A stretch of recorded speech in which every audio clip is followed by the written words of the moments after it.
Pada tahun 1970-an, di desa Kuncon, sebuah kapal berlayar membawa sekelompok wanita penyelam yang dipimpin oleh seorang kapten. Sebelum menyelam, kapten itu berdoa dengan kusuk untuk mendoakan para timnya. Kemudian para penyelam wanita mengumpulkan kerang-kerang dalam keranjang mereka, dan Jang Dori, seorang pria ceroboh yang bertugas menarik keranjang, tiba-tiba menjadikan keadaan kacau. Setelah pulang, mereka menemukan bahwa kerang-kerang itu busuk karena dekatnya ada pabrik baru dibangun di dekat perairan. Kapten berbicara kepada seorang sahabatnya tentang kesulitan mencari nafkah di zaman sekarang, dan pria itu menawarkan pekerjaan menyelam yang menghasilkan banyak uang. Esok harinya, kapten membawa kembali awak kapalnya untuk misi baru yang penuh risiko. Ternyata, pekerjaan mereka adalah menyelundupkan barang-barang ilegal, dan setiap hari mereka berusaha menghindari pemeriksaan bea cukai. Kapten menyadari bahaya dan memutuskan untuk berhenti. Tetapi sahabat kapten ini mendekati dua wanita penyelam, yaitu Jinsuk dan Chunja, untuk membujuk kapten kembali untuk satu misi terakhir yang sangat penting, yaitu menyelundupkan batangan emas. Diketahui ternyata kapten mereka selama ini adalah ayah dari Jinsuk. Akhirnya misi berlangsung dengan ketegangan tinggi, dan lagi-lagi Jang Dori melakukan kelalaian dengan membuat kotaknya jatuh yang memperlihatkan isi dari kotak tersebut. Kotak tersebut dipenuhi oleh harta benda berharga, dan tiba-tiba saja, sekelompok polisi datang dan langsung menyergap mereka. Mereka semua pun panik dan mencoba membuang kotak-kotak ilegal itu. Tapi naas, kakak dari Jinsuk mengalami kecelakaan yang menyebabkannya jatuh ke laut. Ayah dari Jinsuk atau sang kapten pun langsung mencoba menyelamatkan putranya yang ternyata tidak bisa berenang. Tapi sialnya, kaki kapten malah tersangkut oleh tali kapal dan menyebabkan keduanya tewas. Lalu polisi pun datang dan alhasil semua orang ditangkap kecuali Chunja yang berhasil melarikan diri.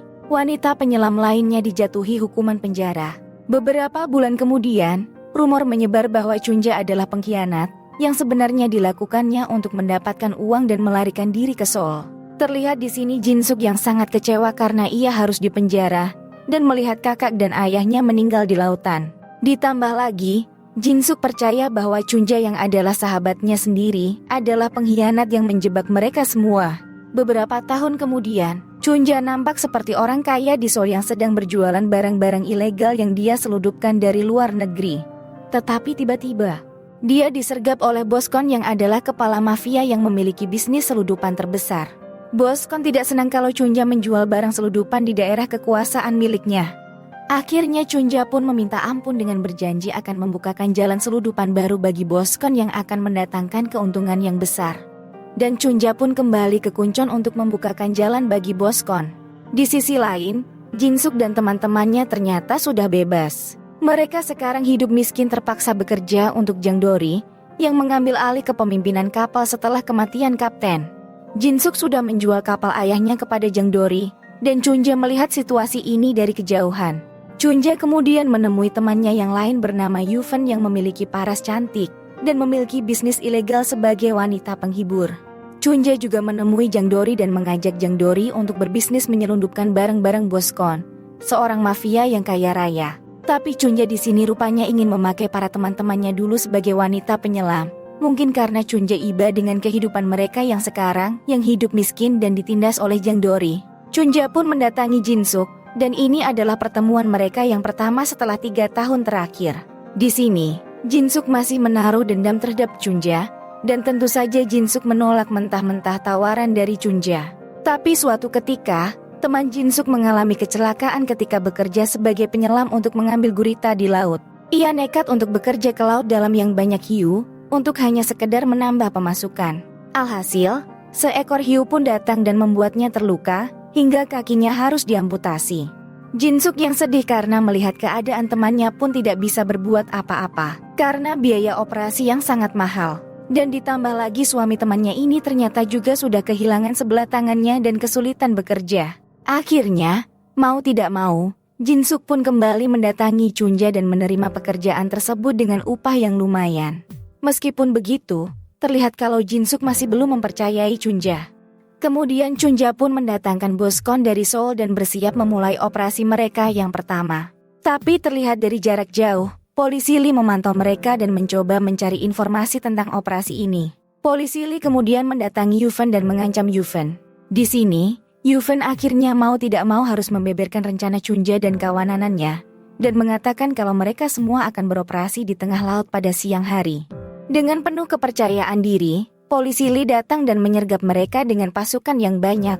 Tapi sayangnya, tidak ditemukan barang ilegal sama sekali, dan hanya ada hewan-hewan laut.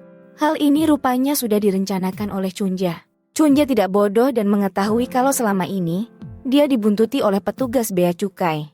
Akhirnya ia bekerja sama dengan Yufen dan mengelabui polisi Lee. Ternyata, mereka melakukan operasi penyelaman pada malam hari dan mereka berhasil menghindari penangkapan dan mendapatkan bayaran yang besar dari Boskon. Bahkan Boskon memberi Chunja bayaran dalam bentuk kalung permata biru sebagai hadiah untuknya. Setelah melakukan pesta untuk merayakan keberhasilan mereka, tiba-tiba saja Boskon mulai meragukan Jeng Dori, dan dia memperlihatkan foto yang mengindikasikan pengkhianatan. Chunja bersumpah bahwa dia tidak akan mengkhianati Boskon. Dan benar saja, ternyata Jeng Dori ingin berkhianat dan menghabisi Boskon. Hal ini karena rupanya dia tidak senang melihat Boskon mendapatkan lebih banyak uang daripada dirinya. Jeng Dori pun menyusun rencana dan mengumpulkan banyak preman untuk memberi Boskon pelajaran, sedangkan Chunja bergegas menuju tempat Jinsuk. Chunja memberikan foto yang mengungkapkan pengkhianatan Jeng Dori, yang pada saat itu melaporkan kepada polisi Lee dan menghabisi sahabat ayah Jinsuk. Akhirnya di sini Jinsuk sadar kalau yang mengkhianatinya selama ini bukanlah Chunja, melainkan Jeng Dori, yang bekerja sama dengan polisi Lee, untuk menjebak ayahnya bahkan membuat ayah dan kakaknya kehilangan nyawanya.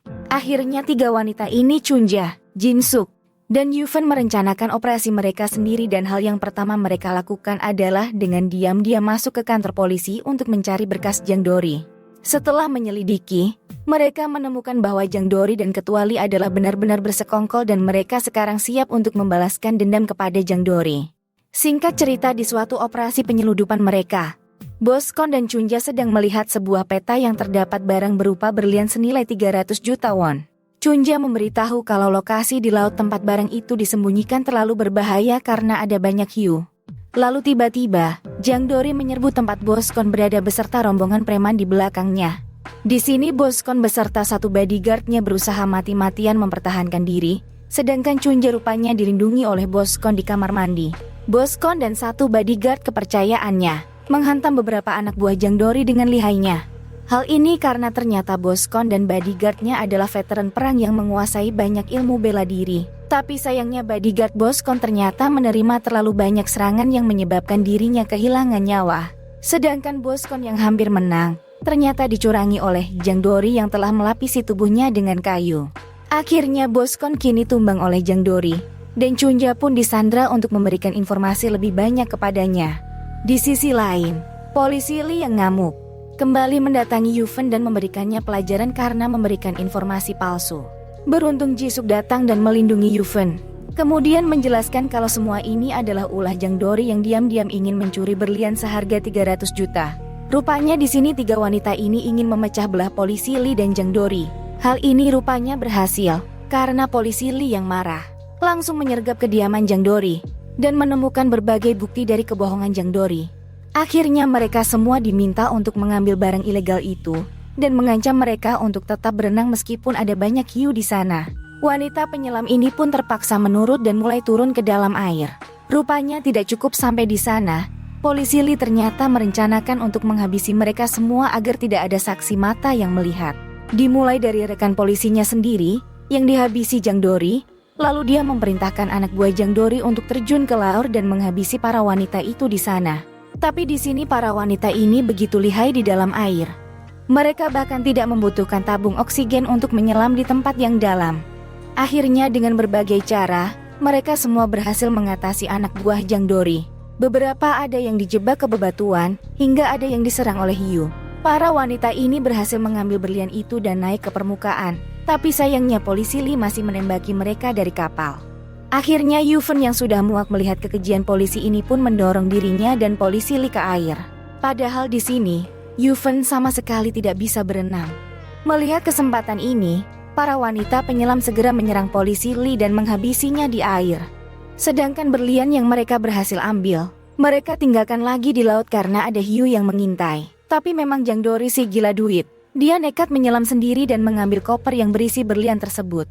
Ketika mereka semua sudah berada di kapal dan sibuk menyelamatkan Yuven yang pingsan akibat tenggelam, Jang Dori di sini berhasil mengambil senapan polisi Lee dan mengancam mereka semua lagi. Ternyata kali ini, Jang Dori berniat untuk meninggalkan mereka semua di laut dan meninggalkan mereka. Mereka semua pun dengan terpaksa harus kembali ke dalam air lagi, dan Jang Dori yang merasa sudah menang, bersiap-siap pulang sendirian dan menyalakan mesin. Di sini rupanya para wanita ini tidak bodoh. Mereka memasang jangkar dan menyangkutkannya ke bebatuan, sehingga kapal Jang Dori tidak dapat bergerak. Melihat ada masalah di jangkarnya, tanpa kecurigaan, Jang Dori pun mencoba membetulkan jangkar tersebut.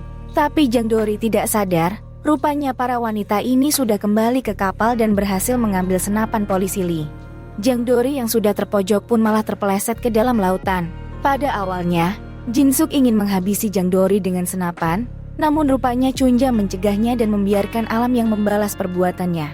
Mereka lalu bersiap pulang, dan begitu bahagia melihat berlian senilai 300 juta yang berhasil mereka dapatkan. Sedangkan Jang Dori, kini harus terpaksa bermesraan dengan hiu di lautan. Di akhir film, kita diperlihatkan Boskon yang ternyata masih selamat, dan Chunja rupanya menemaninya serta memberikannya sebuah berlian. Entah ada lanjutannya atau tidak, tapi film Smugglers ini berakhir di sini. Terima kasih sudah menonton sebelum tidur.